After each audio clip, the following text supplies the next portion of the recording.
बिस्मिल्लाहिर्रहमानिर्रहीम। अस्सलाम वालेकुम। सुप्रीम कोर्ट ऑफ पाकिस्तान के 8 जजेस के फैसले ने हुकूमत की चीखें निकाल दी हैं और अब जो तफसीली फैसला है उससे पहले एक खास किस्म का माहौल शुरू हो गया है और अब इसके बाद अमल दरामद अगर नहीं करेंगे तो फिर क्या होगा। और काजी साहब जो है उन्होंने आज साबिक यानी मौजूदा जर्नैल और ब्यूरोक्रेट्स उनके हवाले से कुछ कहा है, लेकिन इसके साथ ही एक साबिक आर्मी चीफ की दौड़ में शामिल आम जर्नैल उनको एक बड़ी ही आम जिम्मेदारी पर फायज किया गया है। वो आसिफ जरदारी के भी करीबी समझे जाते हैं, उस पर भी हम जरूर बात करेंगे।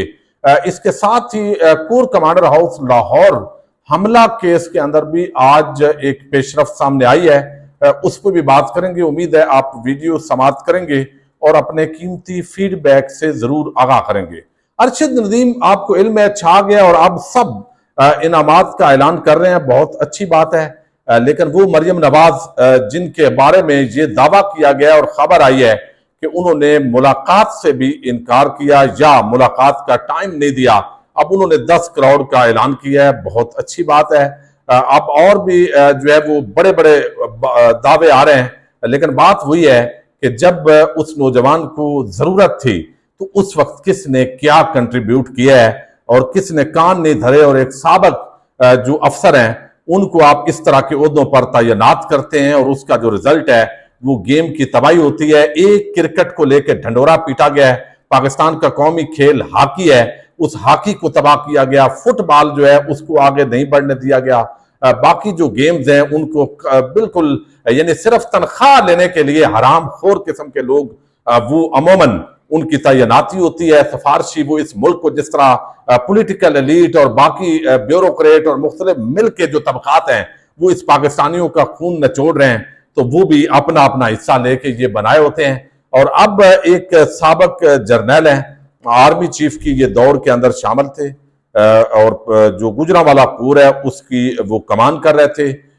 जनरल आमर जो है वो पॉलिटिकल सेक्रेटरी रह चुके हैं साबिक सदर आसिफ जरदारी के। और आसिफ जरदारी जब आर्मी चीफ के हवाले से डिस्कशन 2022 के अंदर हो रही थी और तज्जिए हो रहे थे तो उसके अंदर ये जिक्र होता था कि जनरल आमर बन सकते हैं, चूंकि वो आसिफ जरदारी के करीबी समझे जाते हैं या उनकी जो लिए नरम गोशा इस्तेमाल होता है, तो वो रिटायर हो गए। General Asim Munir army chief बन गए, लेकिन उसके बाद अब जो भी साबिक रिटायर्ड जनरल होता है या मेजर जनरल होता है, कई दफा कर्नल भी होते हैं, ब्रिगेडियर होते हैं, कहीं ना कहीं उनको लगा दिया जाता है। यानी इस पर कई दफा सवालात भी उठाए जाते हैं कि भाई नई जनरेशन है, नए लोगों को मौका दें, जो बेरोजगार फिर रहे हैं ये तो आप पेंशन पे भी गुजारा कर सकते हैं, लेकिन हर महकमे के अंदर कहीं ना कहीं ये इस वक्त सवाल उठ रहे हैं बड़े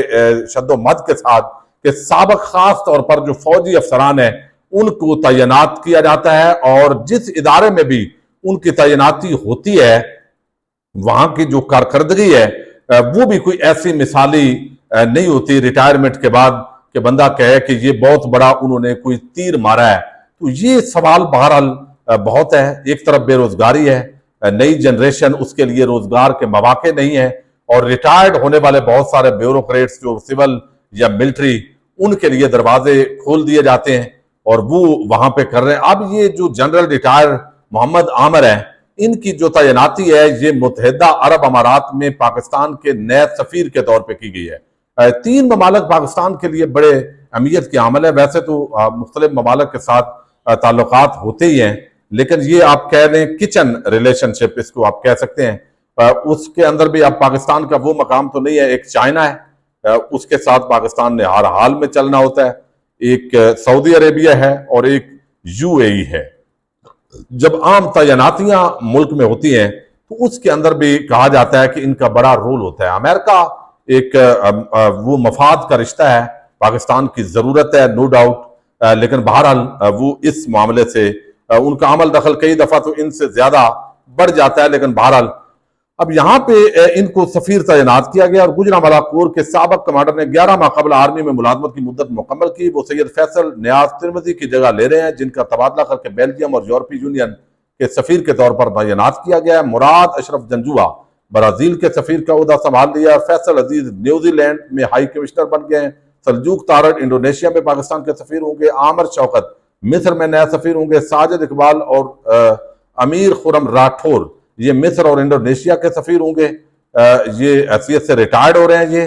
और जनरल आमिर रिटायर्ड आमिर की जो तकर्री है मुत्तहिदा अरब अमारात की हुकूमत की रजामंदी मांग ली गई है। ये एक प्रोसेस होता है, उन्होंने देनी होती है, लेकिन जो है वो ये एक बड़ी आम तैनाती है। और साबिक सदर जो आसिफ जरदारी हैं, चूंकि उनके बहुत सारे मामलात का ताल्लुक भी यूएई से है, तो इस तनाजर के अंदर भी इन सारी चीज़ों को बहरहाल इस वक्त तजिया कार देख रहे हैं। लेकिन सफारतकारी बहरहाल इन ममालिक के अंदर इंतहाई अहमियत की अमल है, और जो ओवरसीज पाकिस्तानी है उनके लिए कुछ इन्होंने करना है या नहीं करना, वो बहरहाल आने वाला वक्त जो है वो बताएगा।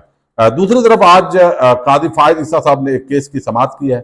मोनाल रेस्टोरेंट, उसके मालिक ने बड़ा दुखी खत लिखा है 700 मुलाजमीन को कि भाई मेरे बस में नहीं है, मुआज़्ज़ज़ सुप्रीम कोर्ट ने फैसला दिया है, मैं जा रहा हूँ, आप मेरी फैमिली की तरह है, आपके रोजगार वाबस्ता थे, लेकिन नया बिजनेस कोई भी होगा तो मैं आप सबको उसके अंदर नहीं ले जा सकता, तो लिहाजा मैं मादरत खा हूँ, अब आप अपनी नौकरी तलाश कीजिए और इस महीने के आखिर में फलां तारीख तक आपकी तनख्वाह आपके अकाउंट के अंदर आ जाएगी।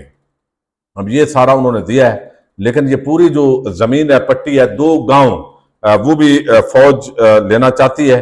पिछले दिनों बीबीसी की रिपोर्ट भी आई है, जरूरत है उनको दिफाई सलाहियत के एतबार से, तो वो अपनी जगह। लेकिन कादी फायद सर ने आज इसी तरह एक जो है वो केस की समाअत की इसी से रिलेटेड। तो वकील असलम खाकी आपको जेल भेजना चाहते हैं, जिस पर एडवोकेट ऑन रिकॉर्ड ने कहा कि मुझे जाती हैसियत में क्यों जेल भेजना चाहते हैं। इस मौके पर वकील असलम खाकी ने कहा कि जो मराहत इमरान खान को मिल रही हैं वो दे दें तो शाह साहब भी तैयार हो जाएंगे। मैं तो कई मरतबा कह चुका हूं कि जेल जाने को तैयार हूं।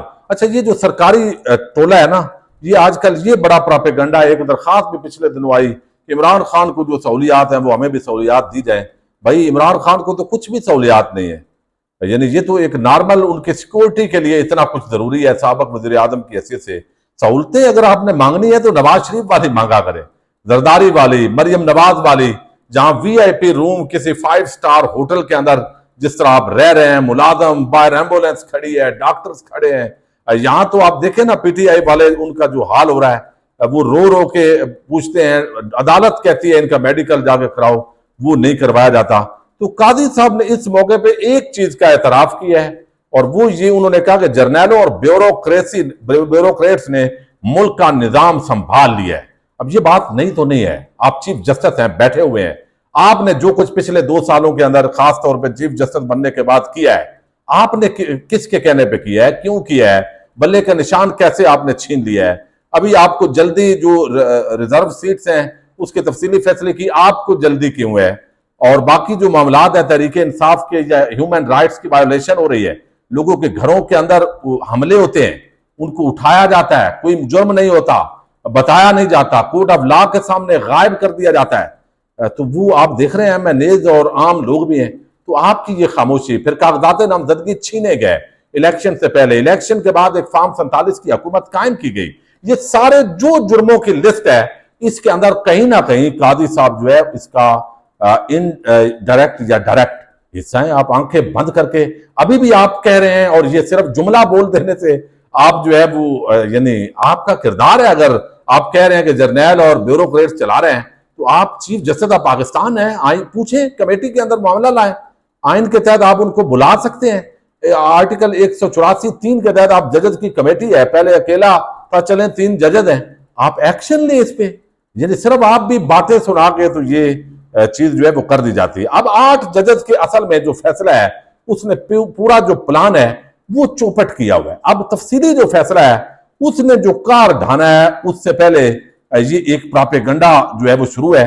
एक मैं खबर आपको दे दूं कि कोर कमांडर हाउस हमला केस जो था लाहौर का, जिसको बाद में जना हाउस बना दिया गया, उसके अंदर 5 जो मुलजम है, उनमें उमर मकसूद है, अजहर हुसैन, अकील, जवाद, खालिद, अमजद, सोहेल खान, इनकी जमानतें खारिज कर दी गई हैं। अमजद सोहेल फरार होते हुए पुलिस ने उसको गिरफ्तार किया है। इंसदाद दहशतगर्दी अदालत के जज खालिद अरशद ने समाअत किया। तो खालिद अरशद ये जो नया जज हैं, वैसे भी पीटीआई पता नहीं अब इन पे क्यों अदम एतमाद नहीं कर रही, कम अज कम मुझे इस मामले की समझ नहीं आ रही। बहरहाल वो हुमायूं दिलावर और जज अबू अल हसनात के बाद तीसरा ये जज है जो अपने तौर पे कानून और आइन का बोल बाला किए हुए।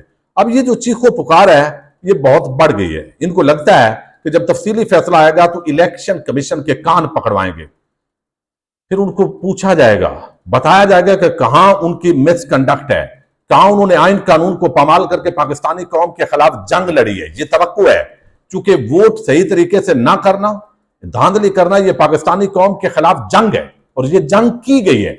और जहां पे अब तवक्को है कि ये फैसला देंगे, तो उससे पहले अपने हरकार तबका मलामतिया के सहाफी जितने टाउट किस्म के लोग हैं उनको इन 8 जजेस पे छोड़ा गया। उन्होंने भरपूर तरीके से कंपेन की और अब आज जो है ये इल्जाम लगा दिया उन 8 जजेस पर। यानी इतनी आप इंतहा देखिए, यानी वो आज बिलावल ने जो तकरीर की, ये मायूसी है। यानी आप दो तरफ खेल रहे हैं, दोनों तरफ। एक तरफ आप जमहूरियत का कत्लेआम कर रहे हैं, फार्म 47 की हुकूमत का आप हिस्सा है, जितने बेरोजगार हो रहे हैं, जितनी महंगाई है, करप्शन है, चोर बाजारी है, डकैती है, चोरी है, इस मुल्क का जो सिस्टम है वो तबाह हो गया है और इस तबाही के आप जिम्मेदार हैं। और आप दोनों तरफ से मदद लूट रहे हैं, आईनी ओहदे लेके, कभी हुकूमत पर तनकीद, कभी इधर। आप कह रहे हैं कि ये जजेस जो है ये इदारा हमला कर रहा है और ये जो है बुरान पैदा कर रहे हैं। बुरान आपकी हुकूमत ही बुरान है। ये पाकिस्तान की अवाम की मंशा के खिलाफ कायम की गई हुकूमत है। ये पाकिस्तान पर एक गैर कानूनी कब्जा है, यानी अगर आप इसको समझें तो। लेकिन आपको शर्म हयाए खत्म हो गई है, पता नहीं। यानी आप कम से कम बयानात, अब वो कह रहे हैं कौमी असम्बली के इजलास से खिताब कर रहे हैं। अब मकसद क्या है, उन 8 जजेस को आपने टारगेट करना है, उन पर दबाव बढ़ाना है ताकि वो पीछे हटें अपने मौकफ से। और कुछ दबाव उनको वैसे ही इनडायरेक्ट होते हैं, बहुत सारे दबाव होते हैं।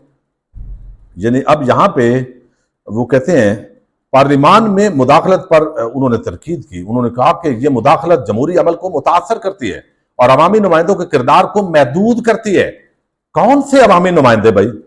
सवाल ही यह है कि आप अवामी नुमाइंदे नहीं हैं। 17 सीटें जीतने वाली फार्म 45 के मुताबिक वो कब्जा करके हुकूमत पे बैठी है। कौन से अवामी नुमाइंदे? ये अवाम कह रही है भाई आप हमारे नुमाइंदे नहीं हैं, यही तो सवाल है। अच्छा, आप जाली नुमाइंदे हैं। अच्छा, फिर उन्होंने कहा जी लियारी के नौजवान और उनका वो अरशद नदीम का जिक्र किया। फिर उन्होंने कहा जी सियासी तकसीम और माशी बुरान पर तशवीश का इजहार करता हूं। सियासतदानों को इख्तलाफात के बावजूद जमहूरी दायरे में रहकर मसाइल का हल निकालना चाहिए। बांग्लादेश के हालिया हालात का हवाला देते हुए उन्होंने कहा कि वहां के वाकयात से हमें सबक सीखना चाहिए और अवामी मसाइल को तरजीह देनी चाहिए ताकि मुल्क को इस्तेकाम की राह पर गामजन किया जा सके। अब देखे ना कैसी कैसी बातें करते हैं। वो भाई आप हो ही गैर कानूनी, आपने कब्जा किया हुआ है, अवाम ने आपको चुना नहीं है। चंद सीटें आपकी पीपल्स पार्टी की है, 17 नून की है, जिस तरीके से दावा किया जा रहा है। और आप उन जजेस को जो है वो इधर पड़े हुए हैं कि वो रोकें, वो किसी फार्म 45 खोले नहीं, तो आप अब दावे कर रहे हैं इस तरह के। तो हमारी अदलिया डैम भी बनाती है और इंसाफ भी फराम करती है। वो यानी कितनी बेशर्मी की इंतहा है भाई। अयूब खान के बाद कोई डैम आपने नहीं बनाया, तो उस बंदे ने साकिब निसार से आप 100 इख्तलाफ करें, उसने आपके मुंह में थोड़ी सी वो कहा कि अगर मुशक है बंदों वाली और आप वाकई अवाम के नुमाइंदे हैं तो गैरत करो, शर्म करो। तुम आते हो, 4 सड़कें बनाते हो और कमीशन खाते हो और इसी पे वोट ले लेते हो। कोई डैम मुस्तकिल काम लॉन्ग टर्म भी करो। जिस बंदे ने गैरत दिलाई इनको कि तुम सियासत अवाम के नुमाइंदे होने के दावेदार हो, तो डैम नहीं बनाया, ये बेशर्मी है।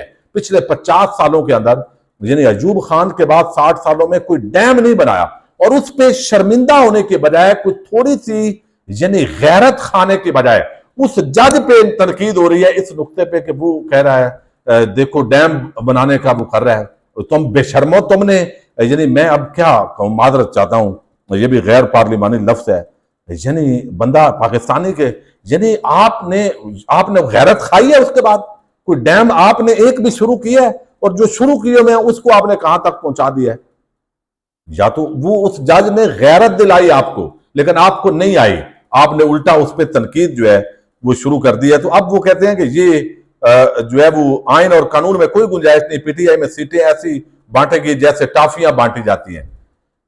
अब ये यानी गैर पार्लियामानी, ये चीखो पुकार क्यों है कि अभी तफसीली फैसला आएगा और फिर अमल दरामद होगा, पकड़ा जाएगा इस हुकूमत की जो वो कादिफाइज एक्सटेंशन या सारा जो मामला है वो पकड़े जा सकते हैं। बहरहाल देखते हैं जी। पाकिस्तान जिंदाबाद, पाक फौज पाइंदाबाद।